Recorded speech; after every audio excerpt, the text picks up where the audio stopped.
वंश को जान चुके हैं, वहां से आगे जानते हैं।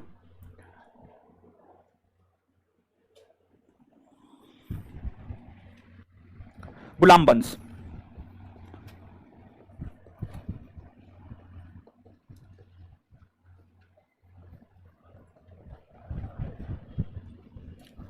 (1206 से 1290) कहने के लिए तो गुलाम वंश में 2.5 अंक में शासक हुए, लेकिन जो महत्व है वो 3 शासकों का महत्व है।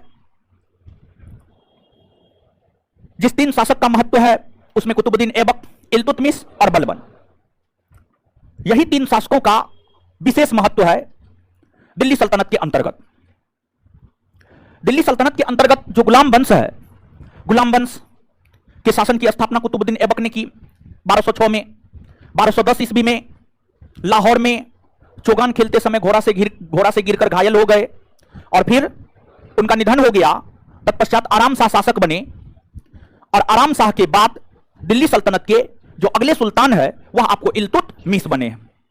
तो पिछले क्लास में हम लोगों ने ऐबक को देख लिया है, अब आज के सेशन में हम लोग इल्तुतमिश से देखेंगे ना, इल्तुतमिश। तो इल्तुतमिश से आगे जानने का प्रयास करते हैं। तो गुलाम वंश के अंतर्गत एक महान शासक आपको इल्तुतमिश हुआ। इल्तुतमिश, जो इल्तुतमिश है इसका शासनकाल 1211 से लेकर 1236, 1211 से लेकर 1236। तो इल्तुतमिश के विषय में हम लोग बात करते हैं। देखिए, जो इल्तुतमिश था, जब ये सुल्तान बने तो इनके सामने कई सारी बाधाएं थी, इनके सामने कई सारी चुनौतियां थी।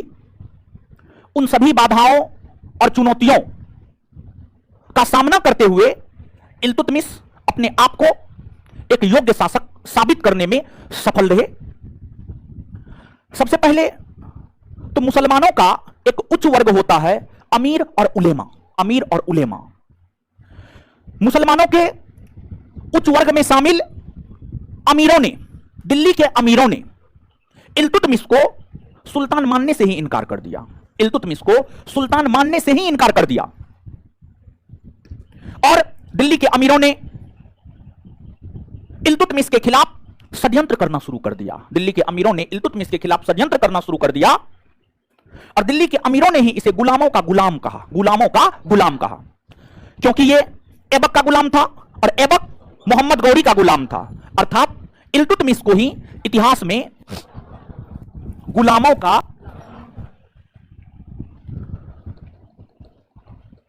गुलाम कहा जाता है। और गुलामों का गुलाम कहते हुए दिल्ली के अमीरों ने इल्तुतमिश को सुल्तान मानने से इनकार कर दिया और इनके खिलाफ विद्रोह शुरू कर दिया और इनके खिलाफ षड्यंत्र शुरू कर दिया। दिल्ली के अमीरों के विद्रोह को दबाने के लिए ही इल्तुतमिश ने अपने 40 विश्वसनीय गुलाम सरदारों का एक संगठन बनाया जिसे चालीसा दल कहा गया। जिसे चालीसा दल कहा गया। और यह जो चालीसा दल है, चालीसा दल को ही इतिहास में तुर्कान चिहलगानी भी कहा जाता है। तुर्कान चिहलगानी भी कहा जाता है। और इस चालीसा दल या तुर्कान चिहलगानी के माध्यम से ही इल्तुतमिश ने दिल्ली के अमीरों का दमन किया। दिल्ली के अमीरों का दमन किया। सर्वप्रथम दिल्ली के अमीरों के दमन का श्रेय इल्तुतमिश को ही जाता है। सर्वप्रथम दिल्ली के अमीरों के दमन का श्रेय इल्तुतमिश को जाता है।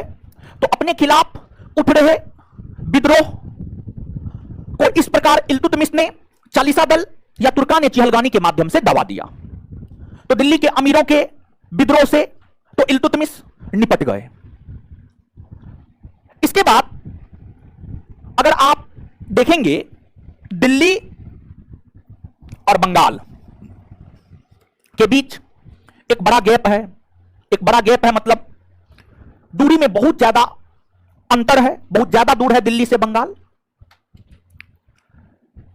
आप याद कीजिए, मोहम्मद गौरी के सेनापति बख्तियार खिलजी, बख्तियार खिलजी ने, रात को कहां जाते हैं? खड़ा हो जाइए, खड़ा हो जाइए, खड़ा हो जाइए, हाँ खड़ा रहिए आराम से। चलिए, क्या हुआ है? तबीयत खराब है तो क्लास का लिया गया? बैठ जाइए। कौन इसका वकालत किया है? पार्टनर है? चलिए ठीक है, सुनिएगा। दिल्ली और बंगाल, दिल्ली और बंगाल दोनों के बीच काफी ज्यादा दूरी है। और आप याद कीजिए कि जो आपको मोहम्मद गौरी था, मोहम्मद गौरी का सेनापति बख्तियार खिलजी था। क्या बख्तियार खिलजी ने बिहार का अभियान किया था? एकदम किया था। और बिहार को अपने साम्राज्य में मिलाया था। मोहम्मद गौरी के समय से ही बिहार तुर्क मुसलमानों के अधीन आ गया था, तुर्क मुसलमानों के अधीन आ गया था। सॉरी, बंगाल, बिहार भी आ गया था, बंगाल भी आ गया था, बंगाल आ गया था। तो जब इल्तुतमिश दिल्ली सल्तनत के अंतर्गत सुल्तान बना था, तो उस समय आपको बंगाल के शासक हुआ करते थे गयासुद्दीन आजम खिलजी, गयासुद्दीन आजम खिलजी।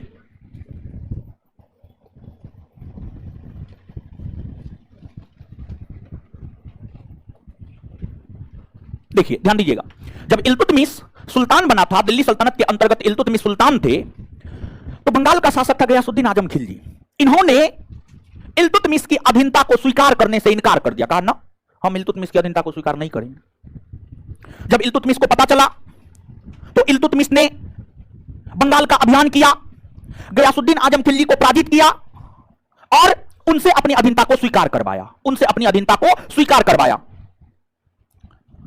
तो दूसरी समस्या बंगाल में हुई थी, जिसे इल्तुतमिश ने अपनी क्षमता के बल पर दबा दिया। इसके बाद तीसरी समस्या इल्तुतमिश के समक्ष याल्दोज और कुवाचा का था, याल्दोज और कुवाचा का था। मोहम्मद गौरी के तीन प्रमुख गुलाम ऐबक, याल्दोज और कुवाचा, जिसमें मोहम्मद गौरी का उत्तराधिकारी ऐबक बना और ऐबक ने अपनी वैवाहिक नीति के तहत याल्दोज और कुवाचा के विद्रोह को दबा दिया। ऐबक ने अपनी बहन का विवाह कुवाचा से करवाया, याल्दोज की पुत्री के साथ विवाह किया। तो ऐबक तो वैवाहिक नीति के तहत याल्दोज और कुवाचा को अपने में मिला लिया, जिस कारण याल्दोज और कुवाचा का विद्रोह ऐबक के समय नहीं हुआ। लेकिन जब ऐबक के बाद आराम शाह और आराम शाह के बाद इल्तुतमिश सुल्तान बने, तो याल्दोज और कुवाचा ने इल्तुतमिश के खिलाफ विद्रोह करना शुरू कर दिया। याल्दोज और कुवाचा ने इल्तुतमिश के खिलाफ विद्रोह करना शुरू कर दिया। तत्पश्चात इल्तुतमिश ने तराइन के मैदान में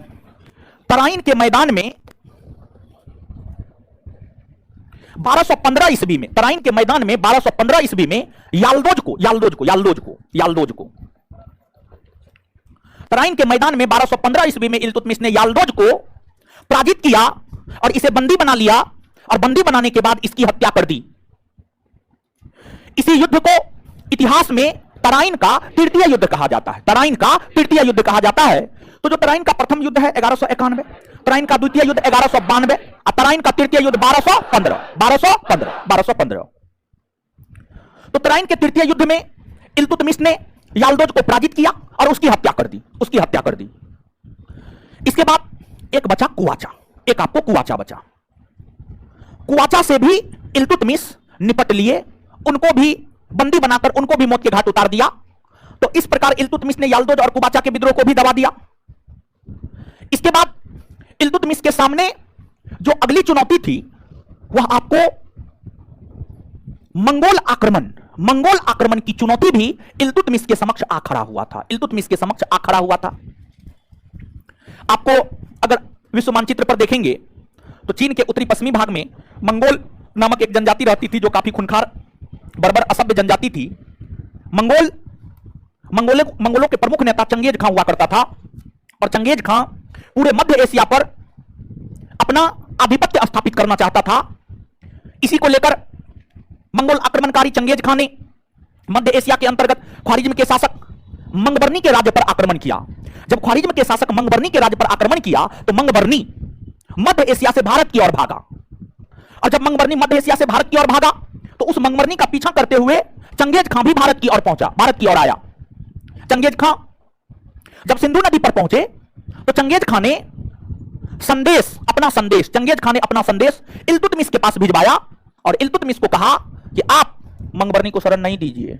अगर आप मंगबर्नी को शरण देते हैं तो हम आपके राज्य पर आक्रमण करेंगे, अगर आप नहीं देते हैं शरण तो हम आपके राज्य पर आक्रमण नहीं करेंगे। इल्तुतमिश ऐसे तो अपने राज्य के भीतर ही युद्ध में व्यस्त था ही, तो इल्तुतमिश को लगा बलजबरी का युद्ध हमें नहीं चाहिए, जबरदस्ती का युद्ध हमें नहीं चाहिए, फालतू का युद्ध हमें नहीं चाहिए। तो इल्तुतमिश को लगा ना, मंगोल नेता चंगेज खां से लड़ना उचित नहीं है, जिस कारण इल्तुतमिश ने मंगबरनी को अपने यहां शरण देने से मना कर दिया। कहा ना, हम आपको शरण नहीं दे सकते हैं, अगर हम आपको शरण देंगे तो हमारा भी साम्राज्य चला जाएगा, जिस कारण मंगबरनी फिर आगे बढ़ गए। इल्तुतमिश ने मंगबरनी को शरण नहीं दी और इल्तुतमिश ने अपना संदेश चंगेज खां को पहुंचाया और कहा कि हमने मंगबरनी को शरण नहीं दी है। जब चंगेज खां को पता चला कि मंगबरनी को शरण नहीं दिया गया है, तब चंगेज खां सिंधु नदी से ही वापस लौट गए, सिंधु नदी से ही वापस लौट गए, अर्थात इल्तुतमिश के समक्ष जो एक मंगोल आक्रमण की चुनौती थी, वह चुनौती भी टल गया। यहां पर एक प्रश्न जो कई दफा पूछा गया है वह यह है कि दिल्ली सल्तनत के अंतर्गत सर्वप्रथम मंगोल आक्रमण किसके शासनकाल में हुआ था? तो दिल्ली सल्तनत के अंतर्गत सर्वप्रथम मंगोल आक्रमण इल्तुतमिश के शासनकाल में हुआ था। सर्वप्रथम मंगोल आक्रमण इल्तुतमिश के शासनकाल में हुआ था और इल्तुतमिश बिना युद्ध लड़े ही मंगोल आक्रमण को विफल कर दिया। जैसे हर साम्राज्य के पतन का कुछ ना कुछ कारण होता है, आपने प्राचीन भारतीय इतिहास पढ़ा है, हड़प्पा सभ्यता के पतन के अलग कारण है, वैदिक सभ्यता के पतन के अलग कारण है, मौर्य साम्राज्य के पतन के अलग कारण है, गुप्त साम्राज्य के पतन के अलग कारण है।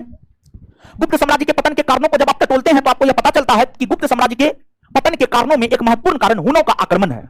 उसी प्रकार से अगर हम दिल्ली सल्तनत को देखें, दिल्ली सल्तनत जो हम लोग पढ़ रहे हैं, दिल्ली सल्तनत को देखें तो दिल्ली सल्तनत के पतन का कई सारा कारण है, लेकिन उन कारणों में एक कारण मंगोल आक्रमण भी है।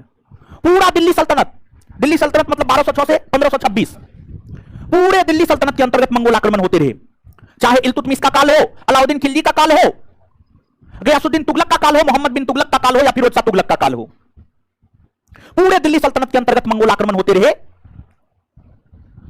जिसमें सबसे ज्यादा मंगोल आक्रमण अलाउद्दीन खिलजी के समय हुआ था। अलाउद्दीन खिलजी के समय हुआ था और अलाउद्दीन खिलजी ने उस मंगोल आक्रमण को विफल किया था। अपने सेनापति जफर खां, अपने सेनापति मलिक काफूर, अपने सेनापति नुसरत खां, अलाउद्दीन खिलजी ने मंगोल आक्रमण को विफल किया था।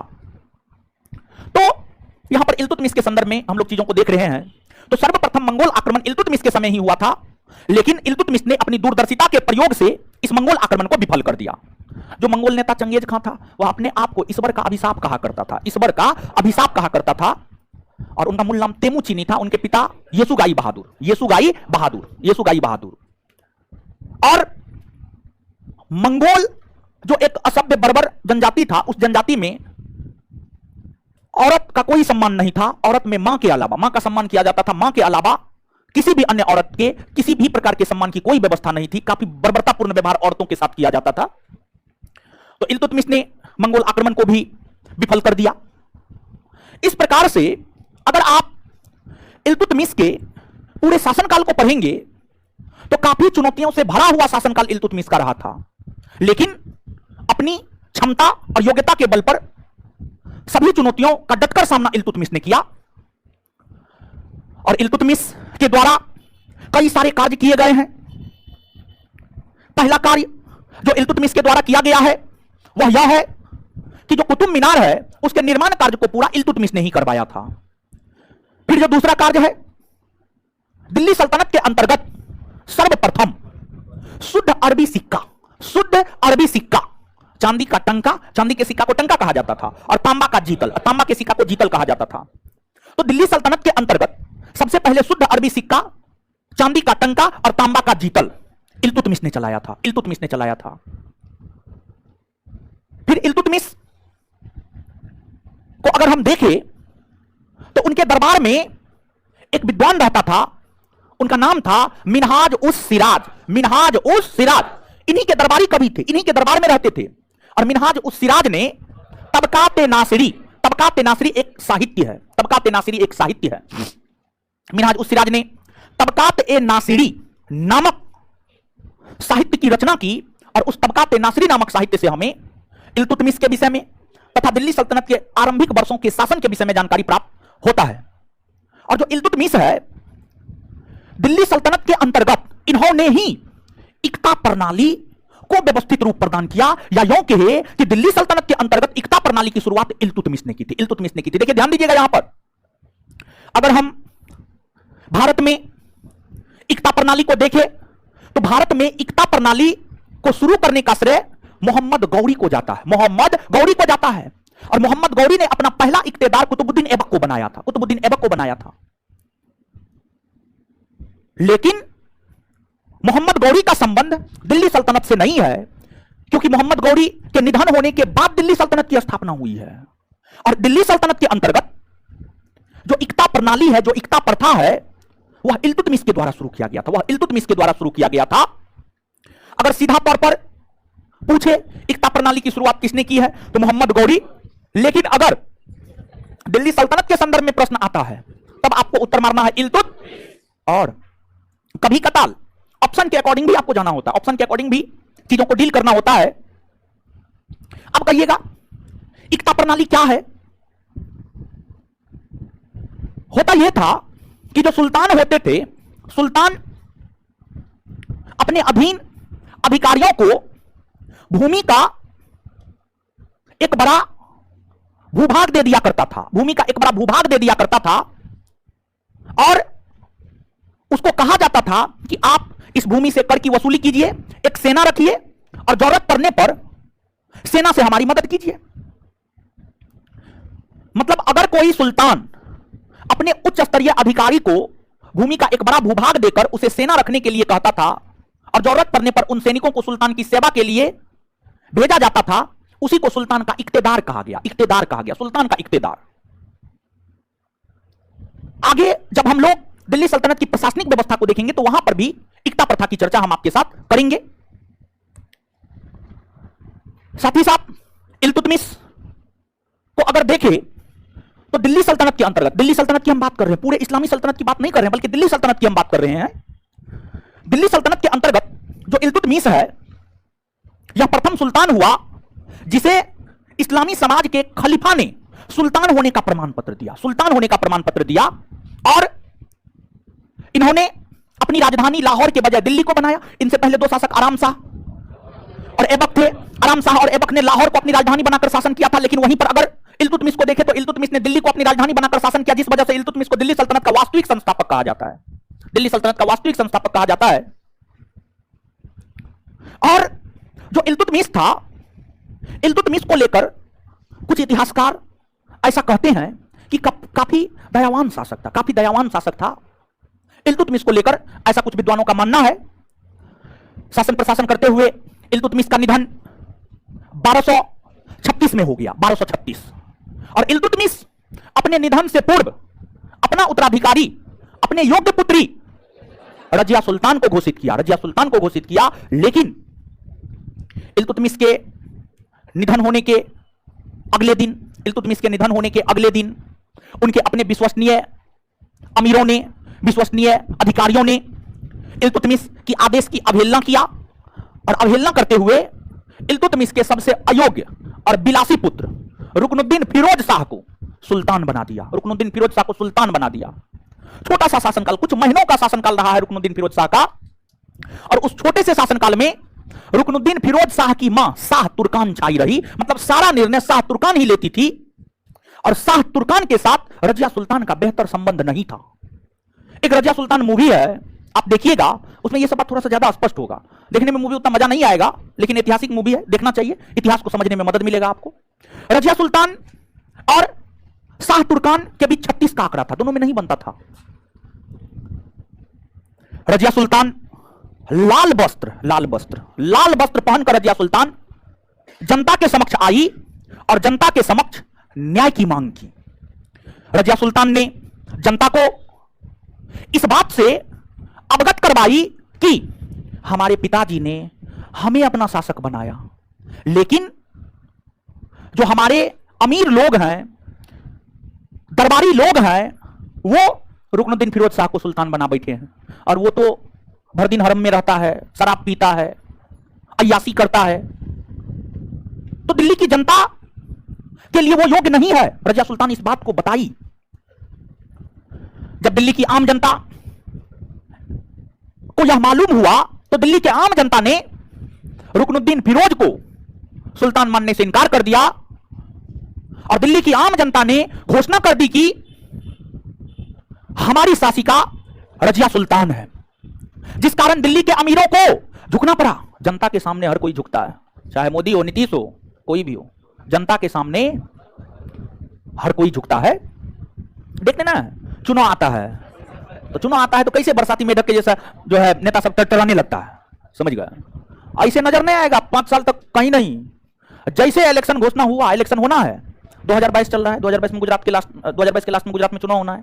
देखिए मोदी जी को, अभी गुजरात में रहते हैं, अधिकतर समय गुजरात में गुजारते हैं। उससे पहले गुजरात जाते थे, नहीं जाते थे, समझ गए? और ध्यान दीजिएगा, जो होता है वो दिखता नहीं, जो दिखता है वो होता नहीं। जैसे एक बड़ी चर्चित मामला है बिल्किस बानो केस। बिल्किस बानो केस के अंतर्गत जो है, बिल्किस बानो नामक महिला के साथ जो रेप किया था, उनको छोड़ दिया गया 15 अगस्त जैसे ऐतिहासिक अवसर पर छोड़ दिया गया उसको। और उसको छोड़ने की अनुमति कोर्ट ने नहीं दिया था। मोदी सरकार का मंत्री है प्रहलाद जोशी, वो कह रहा है, वो स्टेटमेंट दे रहा, कोर्ट दिया है। 4 जहां पर जाके उसको मारा जाए प्रहलाद जोशी को, गलत बयानबाजी करता है, कैबिनेट मंत्री है, बताइए, इतना बड़ा ओहदा पर है और गलत बयानबाजी करता है, समझिए, उसे मंत्री बनने के लायक है।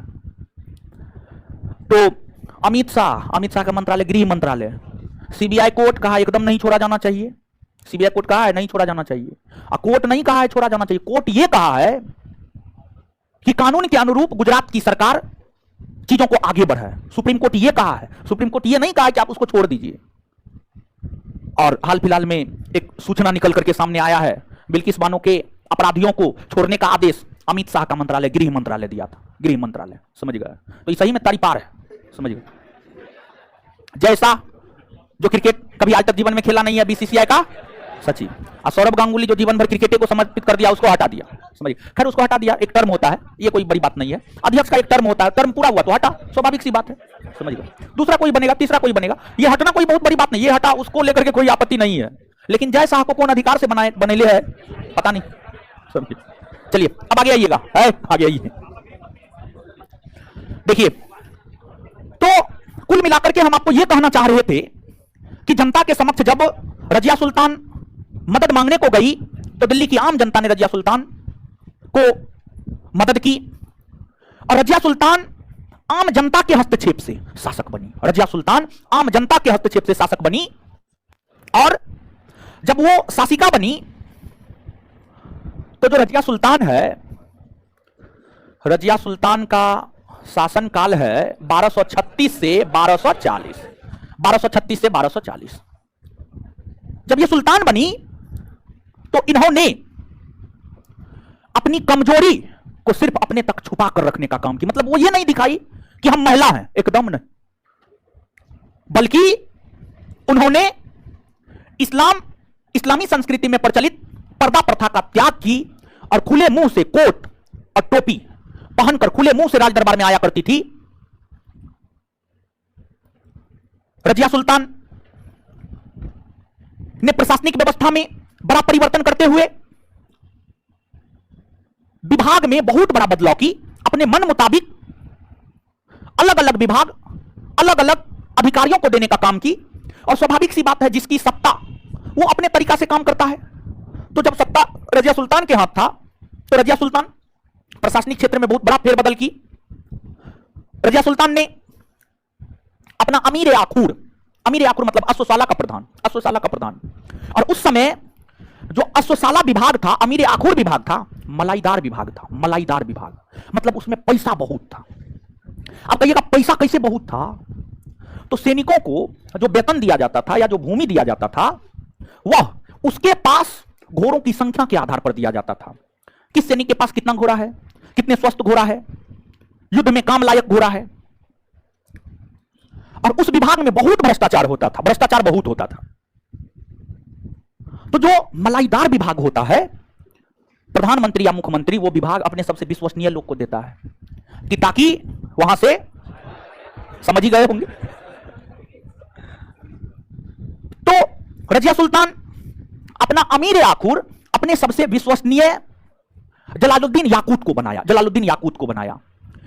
जब जलालुद्दीन याकूत तुर्की नहीं था, तुर्की मुसलमान नहीं था, बल्कि वो अबिसीनिया का रहने वाला था, जिसका विरोध तुर्की मुस्लिम सरदारों ने क्या कहा ना, ये तुर्की मुस्लिम सरदार ना है, इसको आप काहे बनाए, ये तो अबिसीनिया का रहने वाला है। तो इसका विरोध हुआ। इसका सबसे ज्यादा विरोध पंजाब के तबरहिंद, बठिंडा में पड़ता है, पंजाब के तबरहिंद के सूबेदार अल्तुनिया ने किया। अल्तुनिया ने इस बात का विरोध किया कि रजिया सुल्तान ने अपना अमीर आकुर जलालुद्दीन याकूत को बनाया, बल्कि अल्तुनिया यह चाहता था कि रजिया सुल्तान के शासन में अमीर आकुर वो स्वयं बने, अल्तुनिया बने। अल्तुनिया ने विद्रोह किया रजिया सुल्तान के खिलाफ, और अल्तुनिया के विद्रोह को दिल्ली के अमीरों ने साथ दिया। अल्तुनिया जो विद्रोह किया उसमें दिल्ली के अमीरों ने साथ दिया। रजिया सुल्तान अपनी दूरदर्शिता का प्रयोग करते हुए अल्तुनिया से विवाह कर ली और कही कि अब तो पूरा साम्राज्य ही आपका है, अमीर आकुर क्या है, वो तो एक विभाग है, लीजिए पूरा साम्राज्य। समझ गए? तो अल्तुनिया के विद्रोह को इस प्रकार दबा दी। लेकिन ध्यान रहे कि सिर्फ अल्तुनिया ने विद्रोह नहीं किया, बल्कि रजिया सुल्तान ने जो हर वर्ग के मुसलमानों को जगह अपने शासनकाल में दी, इससे तुर्क मुसलमान रजिया सुल्तान से बड़ी नाराज रहा करता था। दिल्ली के अमीर बहुत नाराज रहा करता था। रजिया सुल्तान के खिलाफ एक से बढ़कर एक षड्यंत्र रचे गए, लेकिन इसके बावजूद रजिया सुल्तान अपने छोटे से शासनकाल के दौरान जबरदस्त ढंग से शासन प्रशासन चलाने में सफल रही, और अंततः रजिया सुल्तान षड्यंत्र का ही शिकार हुई। जब रजिया सुल्तान के साम्राज्य में अलग अलग क्षेत्रों में विद्रोह हो रहे थे, तो रजिया सुल्तान अपने पति अल्तुनिया के साथ उस विद्रोह को दबाने के लिए अपनी राजधानी से जब बाहर निकली और फिर विद्रोह को दबाते हुए जब थक जाती थी, जहां भी रहती थी वहां पर आराम करने लगती थी, तो उसी दौरान पंजाब के कैथल नामक स्थान पर 1240 ईस्वी में आराम कर रही थी और डाकुओं ने षड्यंत्र के तहत रजिया सुल्तान की हत्या 1240 में कर दी। 1240 में हत्या कर दी। इस प्रकार रजिया सुल्तान मारी गई। भारतीय इतिहास में शासिका बनने वाली प्रथम मुस्लिम महिला रजिया सुल्तान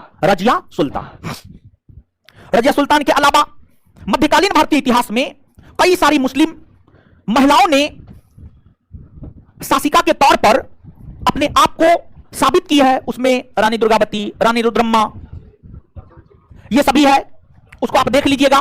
और हर महिला का संबंध अलग अलग राजवंश से है। जैसे रजिया सुल्तान को देखें तो जो रजिया सुल्तान है, रजिया सुल्तान का संबंध गुलाम वंश से है। वैसे ही रानी दुर्गावती का संबंध गोंड वंश से, गढ़कटंगा। फिर अलग अलग रानी का संबंध अलग अलग राजवंश से है, उसको आप देख लीजिएगा, याद कर लीजिएगा, पूछा जाता है। रजिया सुल्तान के बाद दिल्ली सल्तनत के अंतर्गत जो अगले सुल्तान है, रजिया सुल्तान के बाद दिल्ली सल्तनत के अंतर्गत जो अगले सुल्तान है वह बहराम शाह को बनाया गया। बहराम शाह छोटा सा शासनकाल है, 1240 से 1242। अब देखिएगा यहां पर, देखिए ध्यान दीजिएगा, यहां पर चीजों को सुनिएगा, समझिएगा। जब तक रजिया सुल्तान के पद पर थी, सुल्तान का काफी ज्यादा महत्व रहा, लेकिन आपको 1240 से लेकर 1266 तक इस अवधि के दौरान सुल्तान का महत्व लगभग छीन हो गया था, सुल्तान का महत्व लगभग समाप्त हो गया था। क्योंकि इस अवधि के दौरान नालायक, निकम्मा, बेहया किस्म का सुल्तान बना था बहराम शाह, एक नंबर का निकम्मा। 1240 से 1242 बहराम शाह ने अपने छोटे से शासनकाल के दौरान एक नया पद लाया था, जिसे नायब का पद कहा गया, या नायब मुमलिकात का पद कहा गया, नायब का पद कहा गया। और सुल्तान के बाद जो दिल्ली सल्तनत की प्रशासनिक व्यवस्था में दूसरा सबसे महत्वपूर्ण पद था, वह नायब का पद था। दूसरा सबसे महत्वपूर्ण पद था वह आपको नायब का पद था। इसे उप सुल्तान भी कहा जाता था। इनकी हत्या कर दी गई 1242 में। 1242 में बहराम शाह की हत्या के बाद अलाउद्दीन मसूद शाह शासक बने। अलाउद्दीन मसूद शाह का शासनकाल है 1242 से 1246। ये तो एकदम गया गुजरा शासक था, समझ गया। इसको तुर्कान चिहलगानी या चलीसा दल के एक सदस्य थे बलबन, चलीसा दल के एक सदस्य बलबन ने इसको बंदी बना लिया, और बंदी बनाने के बाद इसको मौत के घाट उतार दिया, और इसके स्थान पर इल्तुतमिश के पोता नासरुद्दीन महमूद को दिल्ली सल्तनत का अगला सुल्तान बनाया। अलाउद्दीन मसूद शाह को बलबन ने बंदी बनाकर 1246 ईस्वी में अलाउद्दीन मसूद शाह की हत्या कर दी, और अलाउद्दीन मसूद शाह की हत्या के बाद बलबन ने अगला सुल्तान दिल्ली सल्तनत के अंतर्गत नासरुद्दीन महमूद को बनाया। बलबन का प्रपोत्र था, बलबन का पोता था, नासरुद्दीन महमूद को बनाया। नासरुद्दीन महमूद का शासनकाल 1246 से 1265, 1246 से 1265 यह शासनकाल है नासरुद्दीन महमूद का। काफी ईमानदार व्यक्ति था और यह बलबन के कारण शासक बना था, बलबन के कारण शासक बना था, इस बात का एहसास इसको भी था। तो नासरुद्दीन महमूद बलबन की सहायता से शासक बना था, जिस वजह से नासरुद्दीन महमूद ने अपना नायब बलबन को बनाया। तो नासरुद्दीन महमूद के समय नायब के पद पर बलबन था, नायब के पद पर बलबन था। और नासरुद्दीन महमूद नाम मात्र का सुल्तान था। नासरुद्दीन महमूद अगर कोई काम करता था, तुर्क अमीरों की बैठक बुलाता था, पूछता था कि करे कि नहीं करे। अगर तुर्क अमीर कहा कर दीजिए तो कर देता था, और तुर्क अमीर कहता था नहीं कीजिए तो नहीं करता था। मतलब तुर्क अमीरों के इशारे पर चलते थे नासरुद्दीन महमूद। और तुर्क अमीरों में बलबन सबसे ज्यादा शक्तिशाली इनके शासनकाल में हुए। बलबन ने अपनी पुत्री का विवाह नासरुद्दीन महमूद के साथ किया और बलबन ने अपना दामाद नासरुद्दीन महमूद को बना लिया।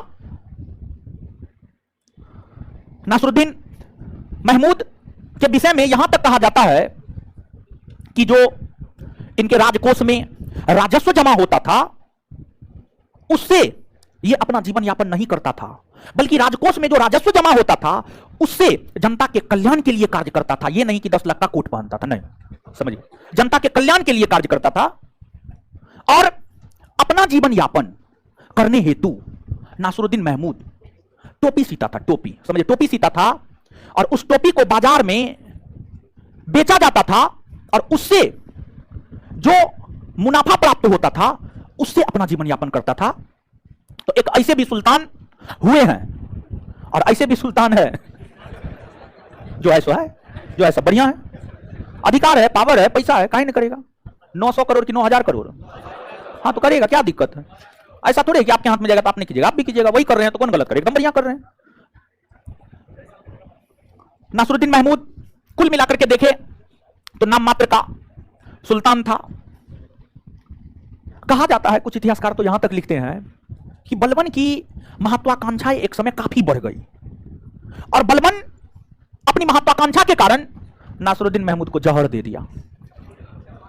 जहर देकर नासरुद्दीन महमूद की हत्या कर दी। यानी बलबन की महत्वाकांक्षाएं उबाल मारने लगी थी, मतलब वो अब सुल्तान बनना चाहता था, नायब के पद से जो है खुश नहीं था वो। जैसे अमित शाह की महत्वाकांक्षाएं उफान मार रही है कि अब हम प्रधानमंत्री बने। अरे सही बता रहे हैं, अमित शाह और योगी के बीच बनता नहीं है। अमित शाह कहता हाँ मैं मोदी का उत्तराधिकारी, योगी कहता हम है, समझ गए, दोनों में बनता नहीं है।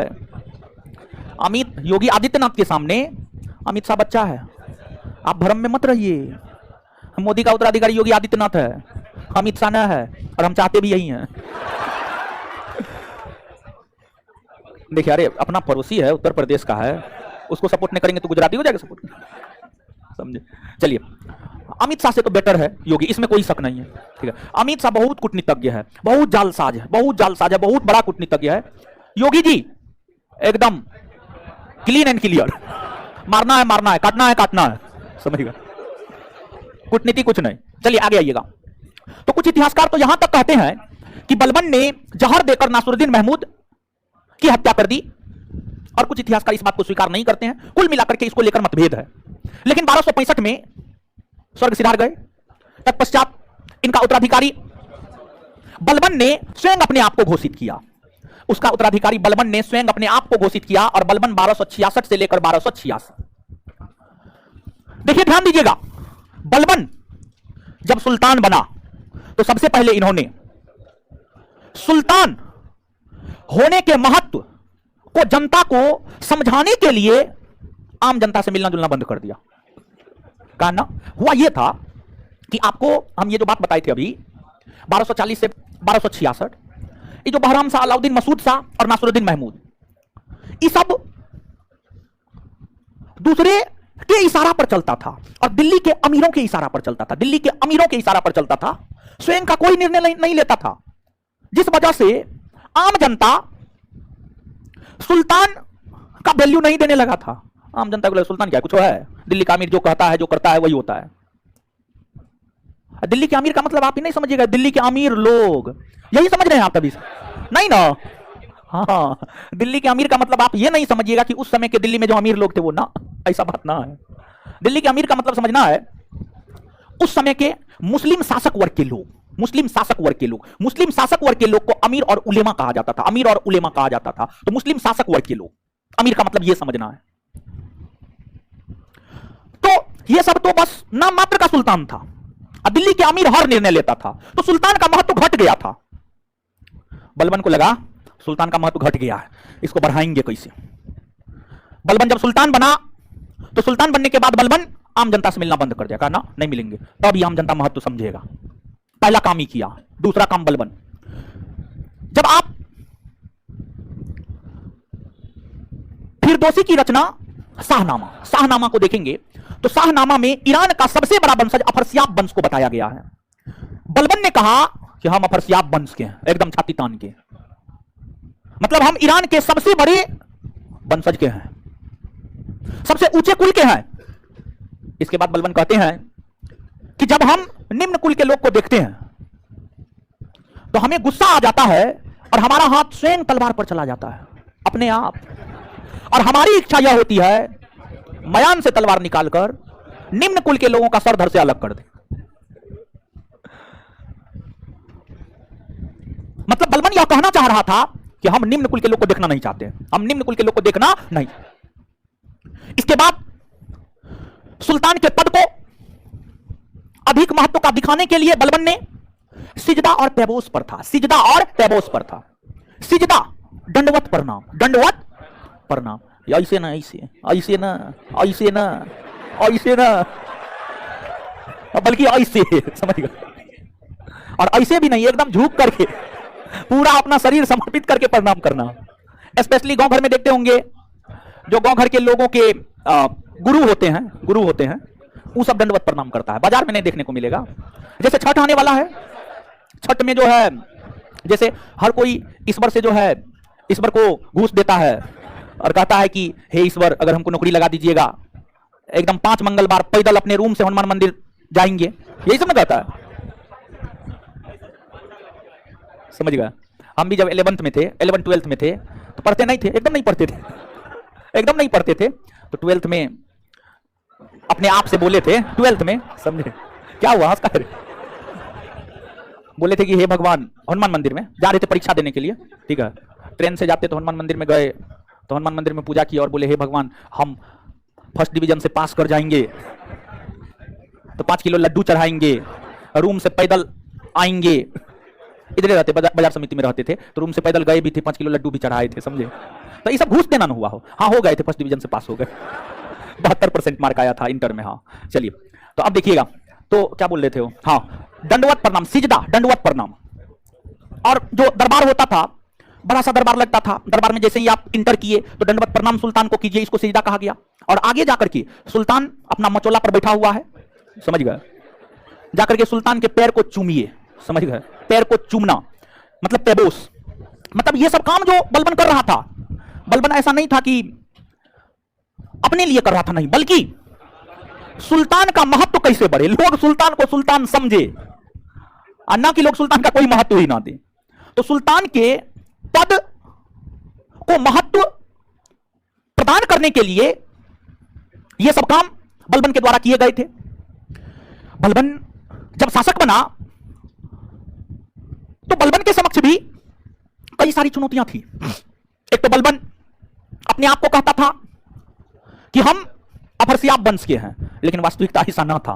वास्तविकता तो यह था बलबन का कि बलबन एक गुलाम था, इल्तुतमिश का गुलाम था, और इल्तुतमिश ने जो चालीसा दल का गठन किया था उस 40 गुलाम सरदारों में से एक बलबन था।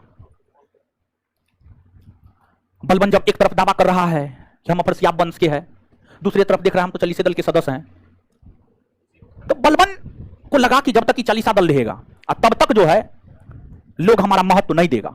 बलबन ने चालीसा दल को ही समाप्त कर दिया, बलबन ने चालीसा दल को ही समाप्त कर दिया। तो चालीसा दल को समाप्त बलबन ने किया। फिर बलबन की हम बात करें तो बलबन के शासनकाल में भी आपको बंगाल में विद्रोह होने लगे थे और बलबन के शासनकाल में बंगाल में विद्रोह तुगरिल खां के नेतृत्व में हुआ था। तुगरिल खां, देखिए नोट है आपके पास, देखिए ये बात बलबन में नहीं लिखा हुआ है, दीजिए ना। देखिए आगे आप पेज पलटिएगा, दिखाते हैं आपको, ये बात लिखा हुआ है।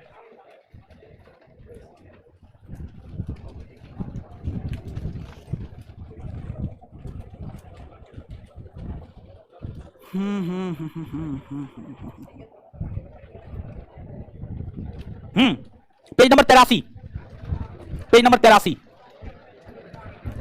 83 पलटिए, 83 पलटे 83। देखिए बंगाल है, बंगाल लिखा हुआ है, हेडिंग मारा हुआ है। अब पहला के बाद दूसरा, बलबन के काल में तुगरिल खां के विद्रोह के दमन के पश्चात बलबन के पुत्र बुगरा खां को बंगाल का सूबेदार नियुक्त किया गया, यानी बलबन के काल में तुगरिल खां का विद्रोह हुआ था। ठीक है, तो ये बात यहां लिखा हुआ है। ठीक है, जरूरी ना है कि जो चीज जहां पर आ रहे वहां पे सब चीज हो, ऐसा कोई जरूरी नहीं है। चलिए, तो अब देखिएगा, जब बलबन सुल्तान बना तो बलबन के शासनकाल के समय बंगाल के शासक थे तुगरिल खां। बलबन के शासन के समय बंगाल के शासक थे तुगरिल खां। तुगरिल खां ने बलबन के खिलाफ विद्रोह कर दिया।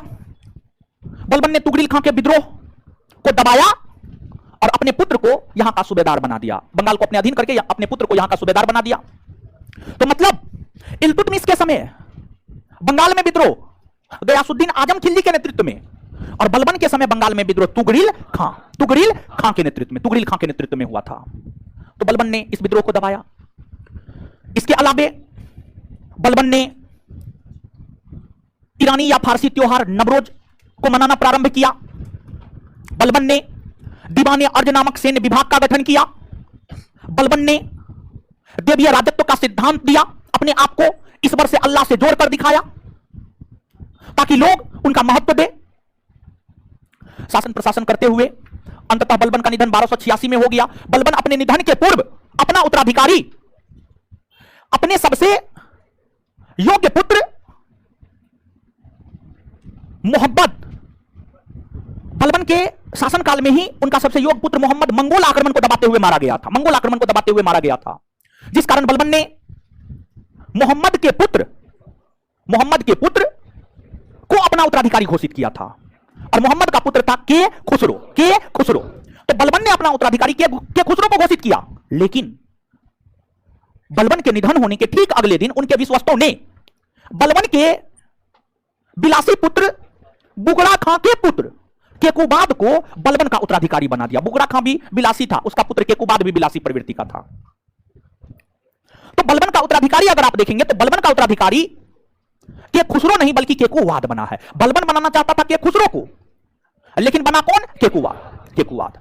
और केकुवाद के समय जलालुद्दीन फिरोज खिलजी का राजनीतिक तौर पर उत्कर्ष हुआ और जलालुद्दीन फिरोज खिलजी ने केकुवाद की हत्या करवाकर उसको यमुना नदी में फेंकवा दिया और केकुवाद के पुत्र शमसुद्दीन क्यूमर्स के संरक्षण में 3 महीना तक काम किया और फिर 1290 ईस्वी में जलालुद्दीन फिरोज खिलजी ने ममलूक वंश के शासन की समाप्ति की घोषणा करी और वहां पर खिलजी वंश के शासन की स्थापना की। खिलजी वंश के शासन की स्थापना की, यानी कहने का मतलब यह हुआ कि बलबन के बाद केकुबाद के बाद शमसुद्दीन क्यूमर्स गुलाम वंश के अंतिम शासक हुए। शमसुद्दीन क्यूमर्स की हत्या जलालुद्दीन फिरोज खिलजी ने कर दी और गुलाम वंश के स्थान पर एक नए राजवंश खिलजी वंश के शासन की नींव डाली।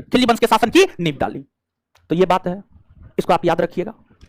अब 1 मिनट में इसको पढ़ जाइए, जल्दी पढ़िए, जल्दी गुलाम वंश पढ़िए।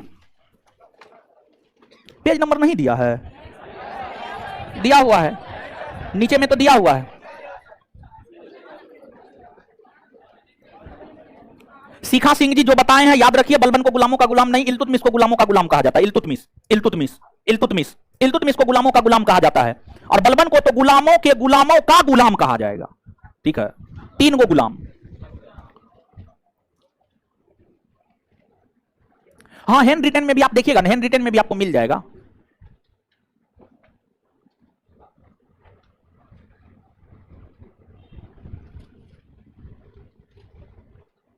नहीं है पेज नंबर, पीडीएफ में ना है। अच्छा कोई बात नहीं है, पीडीएफ में नहीं है तो आगे चल करके जब विजयनगर बहमनी पढ़ेंगे ना, विजयनगर बहमनी के बाद अन्य प्रांतीय राज्य है, अन्य प्रांतीय राज्य में जौनपुर बंगाल है, बंगाल में वो बात लिखा हुआ था। ऑफलाइन जिस बच्चा को मिला उसमें तो पेज नंबर है, नहीं है तो उससे कोई दिक्कत नहीं है, नोट में है हर बात। पेज नंबर से क्या मतलब है?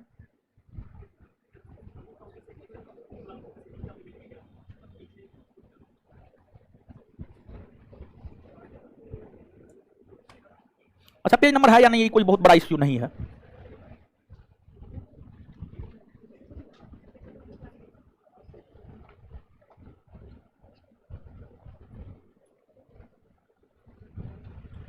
चलिए पढ़िए, कमेंट नहीं कीजिए, आप पढ़िए, सीधा नोट पढ़िए।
है पढ़ लिए, पढ़िए जल्दी।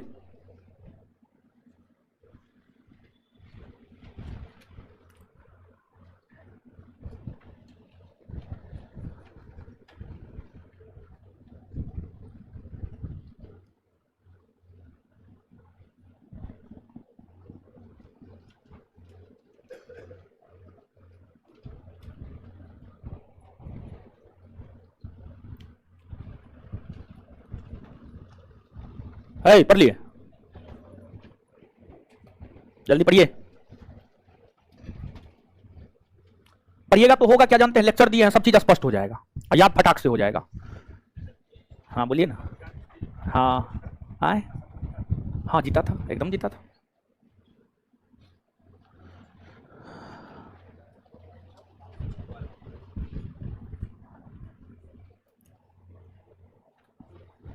अरे कहाँ थे आप इतना दिन से हो, हम आपको खोज रहे थे, बताइए कहाँ आप चले जाते हैं, कहाँ चले गए थे? आए तबीयत खराब था, बच जाइएगा ना। डेंगू उंगू हो रहा है, बच के रहिए महाराज। अब पढ़िए आप लोग।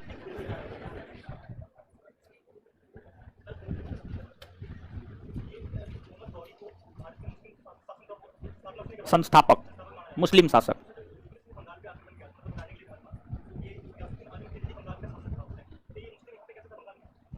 ये जो है आपको मोहम्मद गौरी के आक्रमण के समय बख्तियार खिलजी बंगाल को जीता था, तो बख्तियार खिलजी ने वहां पर जो है मुस्लिम शासक को शासक बनाया, वहां का सूबेदार बनाया बख्तियार खिलजी।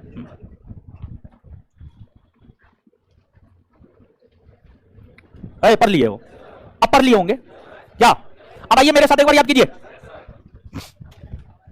बोलिए। दिल्ली सल्तनत का वास्तविक संस्थापक इल्तुत, गुलामों का गुलाम किसे कहा? इल्तुत, गुलामों के गुलामों का गुलाम बलबन, दो गो गुलाम इल्तुत और तीन गो। हाँ ठीक है, चलिए इसके बाद आगे बताइएगा। बगदाद के खलीफा से सुल्तान का प्रमाण पत्र सर्वप्रथम। हाँ, दिल्ली सल्तनत की प्रथम मुस्लिम महिला शासिका रजिया नायब के पद का सृजन किसने किया? बहराम शाह। नायब के पद का सृजन किसने किया? बहराम। कौन ऐसा शासक था जो टोपी सीकर अपना जीवन यापन कर? नासरुद्दीन महमूद। नासरुद्दीन महमूद, नासरुद्दीन महमूद। अच्छा, बलबन का उत्तराधिकारी कौन बना? केकुवाब। बलबन का उत्तराधिकारी, बलबन का उत्तराधिकारी, बलबन का उत्तराधिकारी, बलबन का उत्तराधिकारी। सर्वप्रथम मंगोल आक्रमण किसके शासनकाल में हुआ? किसके शासनकाल में?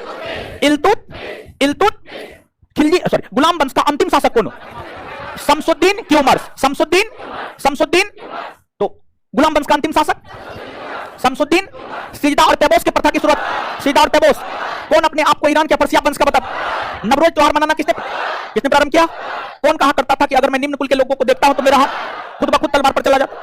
कौन? बलबन। चलिए ठीक है, इसके बाद आगे बताइएगा। इल्तुतमिश ने अपना उत्तराधिकारी किसको घोषित कर रखा? रजिया जनता के हस्तक्षेप से शासिका कौन बनी? रजिया सुल्तान ने अपना अमीर आखिर किसे बनाया? जलालुद्दीन याकूत। रजिया सुल्तान ने अपना अमीर आखिर किसे बनाई? जलालुद्दीन याकूत को बनाई। इसके बाद आगे बताइएगा, इल्तुतमिश के समय जब बंगाल में विद्रोह हुए थे तो किसके नेतृत्व में? गयासुद्दीन आजम खिलजी। गयासुद्दीन आजम। बलबन के समय तुगरील खां। बलबन के समय। तो इल्तुतमिश के समय बंगाल में विद्रोह किसके नेतृत्व में? गयासुद्दीन आजम। बलबन के समय एक बार फिर से, इल्तुतमिश के समय बंगाल में विद्रोह किसके नेतृत्व? और बलबन के समय याद हो गया ना? इसके बाद आगे खिलजी वंश को देखेंगे। चलिए ठीक है, आगे होमवर्क सबकी बात करते हैं। दीजिए तो क्या था होमवर्क? ज्योग्राफी कौन सा चैप्टर? 1, 2 और कर्क रेखा तक। और ध्यान दीजिएगा, अभी आप पढ़िए, अभी हम लोग के पास बहुत सफिशिएंट समय है। जैसे अभी थ्योरी पढ़ा रहे हैं ना, अभी तो घटना चक्र से करवा रहे हैं, आगे हम भी तैयार कर रहे हैं ऑब्जेक्टिव। देखिए, आप जिस परीक्षा में बैठने जा रहे हैं उस परीक्षा में क्या पूछेगा आपसे? तो ऑब्जेक्टिव प्रश्न पर जितना अधिक पकड़ आपका रहेगा उतना आपका फ्यूचर ब्राइट होगा, और जितना कम पकड़ होगा ऑब्जेक्टिव प्रश्न पर उतना आपका फ्यूचर ब्लैक होगा। समझ गए? डार्क होगा, ब्लैक होगा, समझे? तो ऑब्जेक्टिव हम भी तैयार कर रहे हैं, मार्केट में आग लगाने वाला ऑब्जेक्टिव तैयार हो रहा है, चिंता मत कीजिए, समझे? आप देखिएगा क्वेश्चन एकदम हूबहू आएगा, जो क्वेश्चन कहीं नहीं मिलेगा ना वो अपना संस्थान के ऑब्जेक्टिव में रहेगा। काम कर रहे हैं उस पर दिन रात एक करके हर सब्जेक्ट पे। पिछले छुट्टी में जो है प्राचीन पे काम किए हैं, प्राचीन का ऑब्जेक्टिव आपको मिलेगा, अब मिलेगा तब आप देखिएगा, ठीक है? प्राचीन का ऑब्जेक्टिव बहुत जल्दी मिल जाएगा आपको, उस पर करेक्शन का काम चल रहा है अभी। ज्योग्राफी मिलेगा, पॉलिटी मिलेगा, हर चीज का ऑब्जेक्टिव मिलेगा। एक बार थ्योरी खत्म होने दीजिए, ठीक है? ऑब्जेक्टिव आपका अपने आप बनेगा, जो नहीं बनेगा उसके लिए हम हैं। ऑब्जेक्टिव जो देंगे वो आपका अपने आप बनेगा, और जो नहीं बनेगा वो हम बताएंगे, समझे? अब बायोलॉजी में तो ऑब्जेक्टिव सब्जेक्टिव सब करवाया जा रहा है। और ध्यान दीजिएगा, एक दिशा निर्देश और देते हैं आपको। एक तो पहली बात ये कहेंगे कि अभी तक अगर आपने ड्यूज क्लियर नहीं किया तो आप जाकर ड्यूज क्लियर कर दें, और ड्यूज क्लियर करके एप्लीकेशन पर आप ऐड हो जाएं, ठीक है? पहली बात ये, क्योंकि एप्लीकेशन पर 10 से 12 बैच में पुराने छात्रों को भी जोड़े हैं, तो इसमें हम इकोनॉमिक्स का भी वीडियो अपलोड करवा दिए हैं, केमिस्ट्री का भी अपलोड करवा दिया, फिजिक्स का भी करवा देंगे, पूरे फिजिक्स का करवा देंगे, हर चीज का वीडियो अपलोड करवा देंगे, ठीक है? हर चीज का। आप एक तो पढ़ ही रहे हैं, हम तो 2 सब्जेक्ट लेकर चल ही रहे हैं।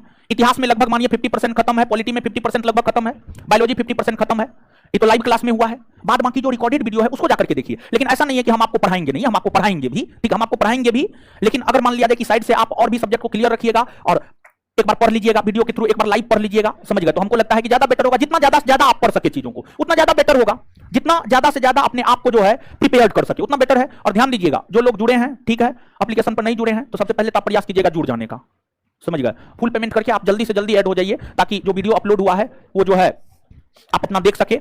हर चीज का वीडियो अपलोड हम करवा देंगे आपको। साइंस के अंतर्गत हम अपना वीडियो अपलोड नहीं करवाएंगे, और ऐसा नहीं है कि साइंस का वीडियो अपलोड हो जाएगा तो बिट्टू सर पढ़ाएंगे नहीं, बिट्टू सर पढ़ाएंगे भी, ठीक है? पढ़ाएंगे भी। बायोलॉजी खत्म होगा, केमिस्ट्री खत्म होगा, फिजिक्स, लेकिन केमिस्ट्री फिजिक्स दोनों का वीडियो अपलोड होगा एप्लीकेशन पर, आप जाकर के देख सकते हैं।